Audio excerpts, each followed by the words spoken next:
Now that the holidays are truly upon us, I wanted to get to a sibling dynamic that is extremely common. We've gotten a lot of emails about this, and it is the golden child versus the scapegoat. The one or both parents anointing one child the good one, the other child the bad one, and sometimes these two roles flip. It's kinetic, it's dynamic. One of my favorite depictions of this is in the 1955 film East of Eden. It's a Cain and Abel story adapted from the John Steinbeck novel. James Dean plays Cal, the scapegoat, and I forget the actor who plays Aaron, because it's James Dean's movie, but he's the good one. And so we're going to show a clip of the James Dean character exploding on the father for his neglect, if not just outright dislike, palpable contempt for him, for Cal. Here we go. Where's Aaron? I don't know. It's not my brother's keeper. Where did you go? For a ride. What did you quarrel about? You? You're angry about the money. No, I'm not angry. I like it. I think it's great. I'm going to go away. I'm going to take that money with me. I think I'll start me a little business. Just like my mother did. What do you know about your mother? I know where she is. I know what she is. And I know why she left you. You couldn't stand it. You didn't really love her any more than you do me. Because your goodness, your rightness, you never gave either one of us an inch, ever, for what you thought was right. You kept on forgiving us. You never really loved us. I know why you didn't love me. Because I'm like my mother, and you never forgave yourself for having loved her. All right, I'm not going to forgive him. I'm never going to forgive him. Where's Aaron? He's with her. With his mother. She's over there in Monterey, if you want to know. She owns one of them houses. I took Aaron there tonight because I was jealous. I've been jealous all my life. Jealous, I couldn't even stand it. Tonight I even tried to buy your love. But now I don't want it anymore.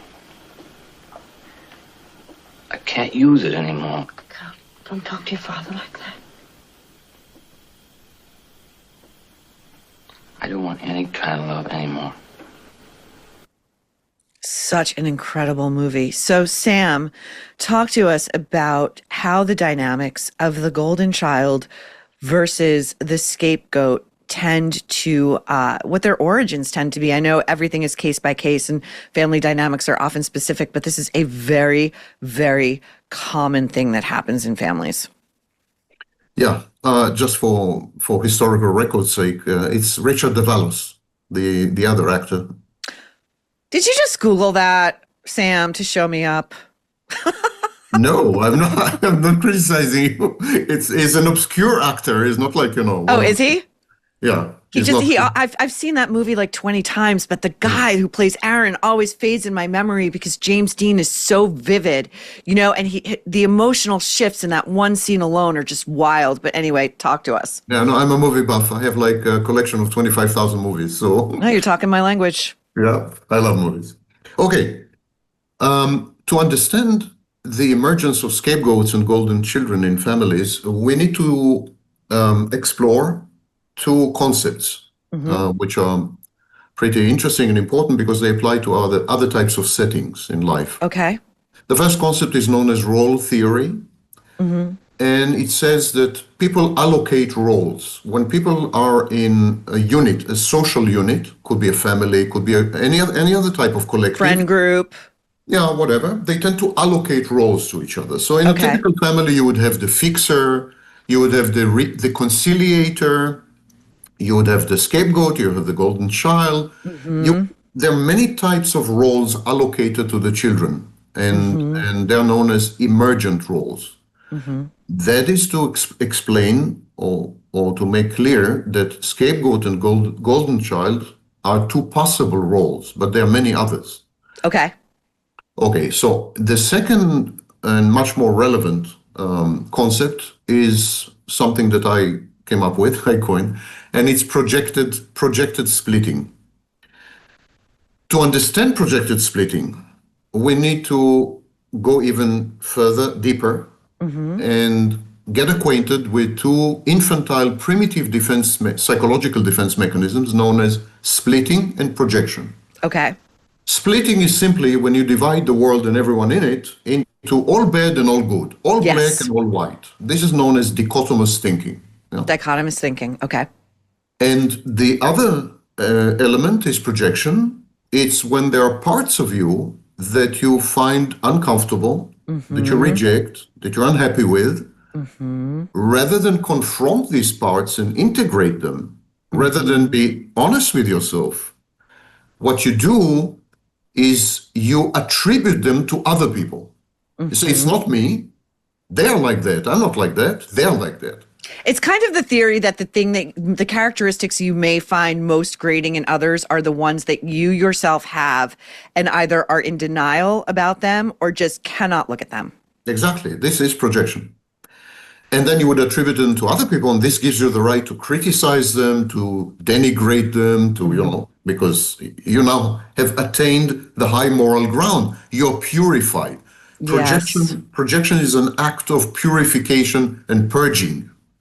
Okay, now combine the two into my new construct of projected splitting. When you combine the two, what do you have? You have a situation where there's an immature parental figure. Could be a narcissist, could be a depressive person, but it's a person who is unable to function, a dysfunctional person. Yes. And so I'm going to use she, although it equally applies, of course, to fathers, not only mothers. Sure, let's demonize the women. We got it. Cool. Yeah. Okay. I'm a male chauvinist, and I'm old enough to be Victorian. So if you, when you have a mother, for example, who engages in splitting, she would tend to see some of her children as all good and some of her children as all bad. But that's not enough. What she does then, she self-splits. She divides herself into a part that is all good and a part that is all bad. And then she projects these parts onto the children. So there would be a child which would become the receptacle or the container of everything that is good in the mother, or everything the mother considers to be good. And there would be another child who would become the repository of everything that is bad in the mother, or everything the mother dislikes about herself, rejects, denies, hates about herself. So there's splitting, self-splitting, and then projecting these parts onto the children. The child who is lucky enough, who has won the lottery and got the good parts of the mother, becomes the golden child. And the child who is the container or repository of the bad parts, that's a scapegoat. I often think, though, there are a lot of downsides to being the golden child, and I think there are a lot of upsides to being the scapegoat. Being the scapegoat sort of gives you free rein to be as bad as you want to be. It liberates a child very early on from these ideas, if you're self-aware enough, that there is such a thing as all good or all bad, unless we're talking about psychopathy. Why I love the East of Eden example is because it's the father who, as James Dean rightly points out, the psychology of this book and this movie are so incredible. The father hates himself for having loved the mother, who now the father has moralized and elevated himself even higher because the mother's now running a brothel up in Monterey. So the mother's a real sinner, right? And he's got to protect the golden child from knowing his true origins. But the father hates Cal, the seeker. He's the scapegoat. He wants the truth. He wants to know why he's so unloved. He's so unloved because he reminds the father of the mother, but really of the father's failure for falling in love with someone he thinks is a bad woman. So what I want to ask you is how it can be possible, because I think the real damage comes when the siblings themselves are unable to realize the machinations at play and that they have been manipulated into believing that one of them is good and one of them is a hopeless case, is bad.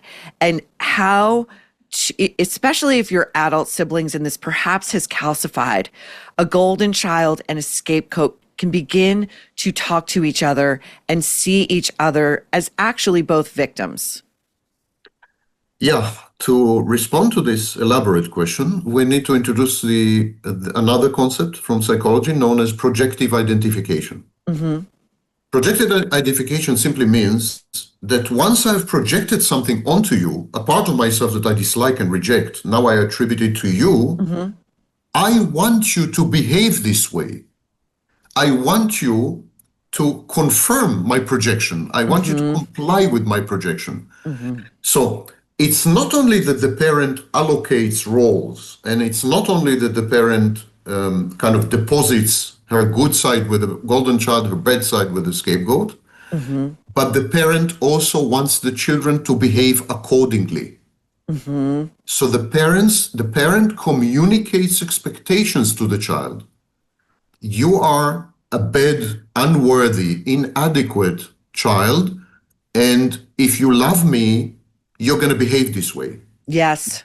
You're going to be a bad boy or a bad girl, because when you are a bad boy or a bad girl, that means you agree with me, it means you are validating me, and it means you love me. Right. So this is projective identification. And this is the reason why children actually comply with the assigned roles. As you could ask yourself, why don't children rebel? Because children are rebellious by nature. Why don't they rebel against this assignment of roles? Because it guarantees love. They are loved only if they play by the script, if they play out the script, if they comply with the rule book. So this illicit and subtle communication of, you're bad, you're evil, you're unworthy, but if you behave this way, you're also lovable. You're lovable only if you're bad. Right. And of course, the other type of communication is you're lovable only if you comply with my wishes, realize my fantasies, fulfill my dreams, and so on.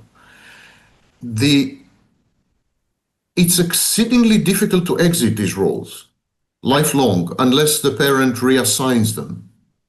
Can the adult siblings find liberation on their own, whether they're in therapy, whether they are liberated? It would be considered a dark thought, but it's often quite true. When a parent dies, some people really come into their own because they're free. They're free of the prison guard, frankly, the emotional prison guard. This is a lesser example, but I know siblings who have open communications about this. My sibling and I are among them.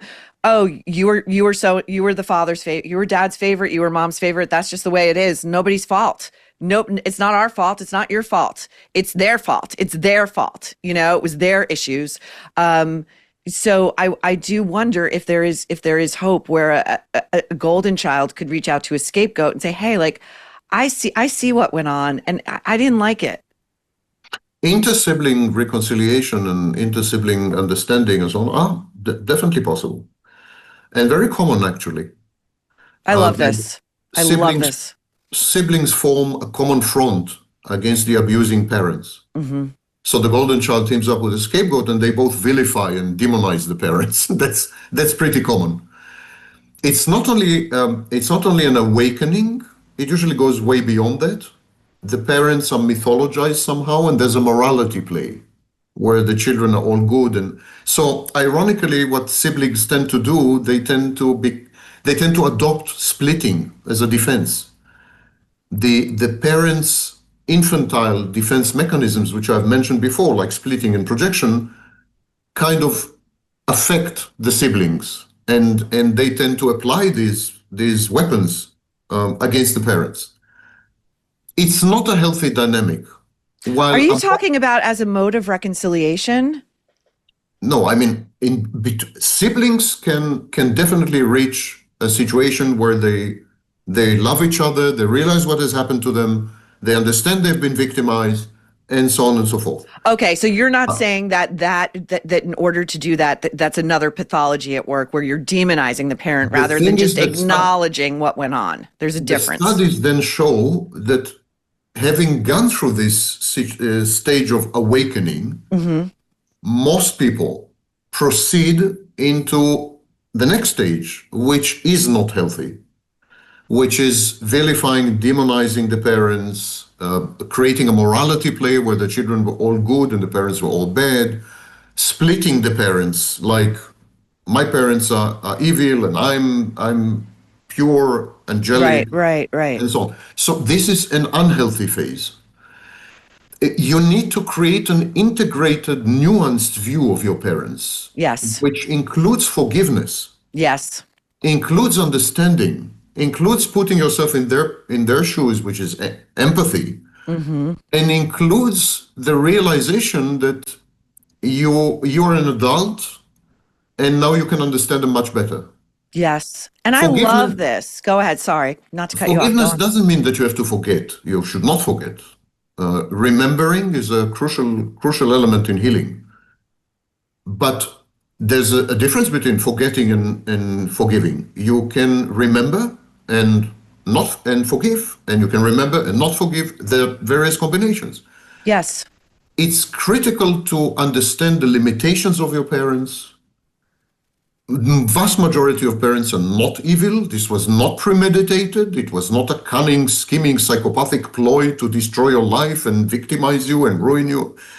They were simply limited people. They were limited maybe by their own mental illness, their own upbringing, their own historical background, there are numerous constraints and pressures that parents go through.